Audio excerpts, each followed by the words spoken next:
Selamat pagi Bulfa dan teman-teman. Terima kasih kepada Bulfa yang telah memberikan kami kesempatan untuk melakukan presentasi pada hari ini, meskipun kita tidak bertemu langsung ya.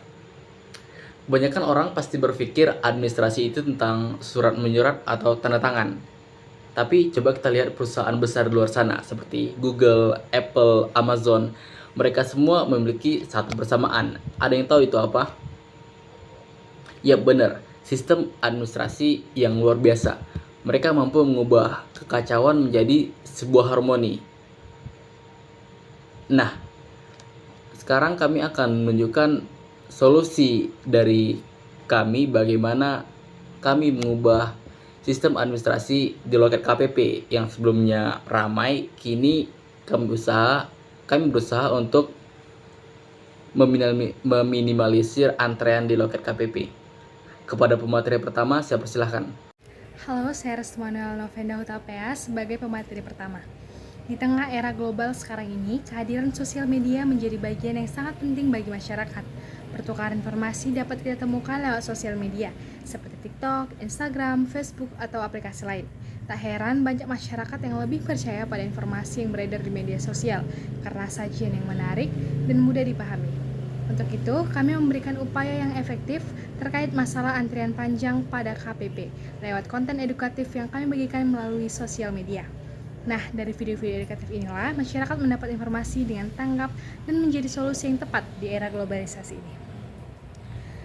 Kami punya akun TikTok Miss, namanya adalah Apple Vision, di mana kami membagikan konten-konten edukatif terkait tentang pajak, Cortex ataupun informasi lainnya yang dapat membantu masyarakat memahami pajak. Selain itu, akun ini juga bersifat terbuka, di mana masyarakat dapat bertanya atau sekedar memberikan informasi tambahan tentang pajak. Untuk itu, upaya pertama kami ini menjadi upaya yang sangat efektif di era globalisasi saat ini. Terima kasih, Miss. Nama saya Naysila Ajra. Jadi di sini saya akan menjelaskan solusi dari topik yang kami ambil, yaitu antrian panjang di loket KPP. Dan di sini saya akan menjelaskan poin yang nomor 2, yaitu menyediakan layanan online untuk menampung keluhan masyarakat tentang pajak. Jadi dengan adanya fitur keluhan masyarakat yang bisa disampaikan secara online, ini sangat membantu untuk mengurangi antrian di loket KPP. Dan layanan online pajak tidak hanya tersedia untuk keluhan, tetapi juga untuk pembayaran pajak dan lain-lainnya.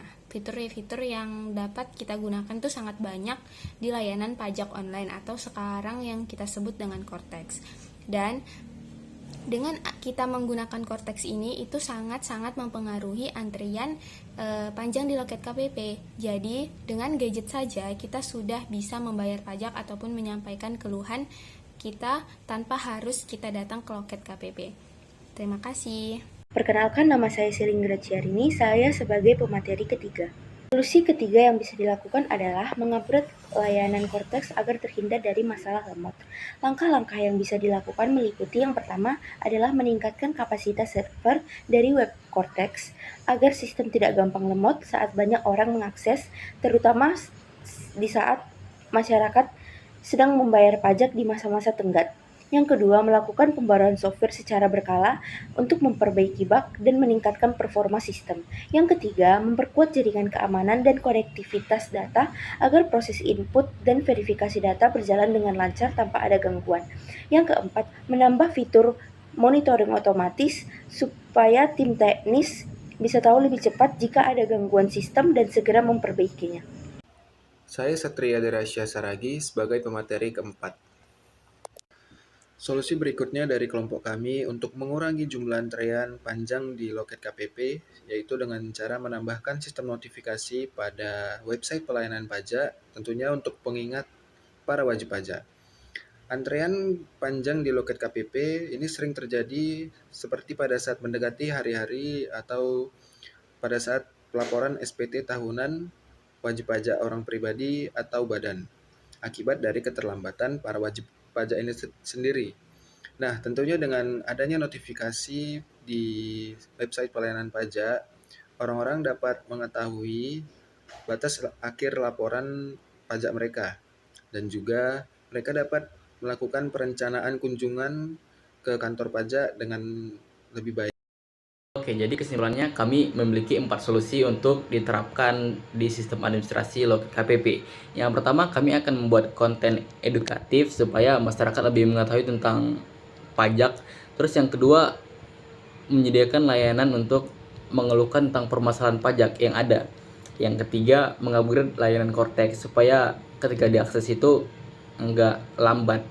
Terus yang terakhir, membuat notifikasi untuk wajib pajak supaya di tanggal tertentu mereka datang ke KPP terdekat untuk melaporkan pajaknya sehingga antrean itu bisa diminimalisir. Terima kasih. Sampai berjumpa di pertemuan selanjutnya. Kami dari kelompok Apel, sampai jumpa.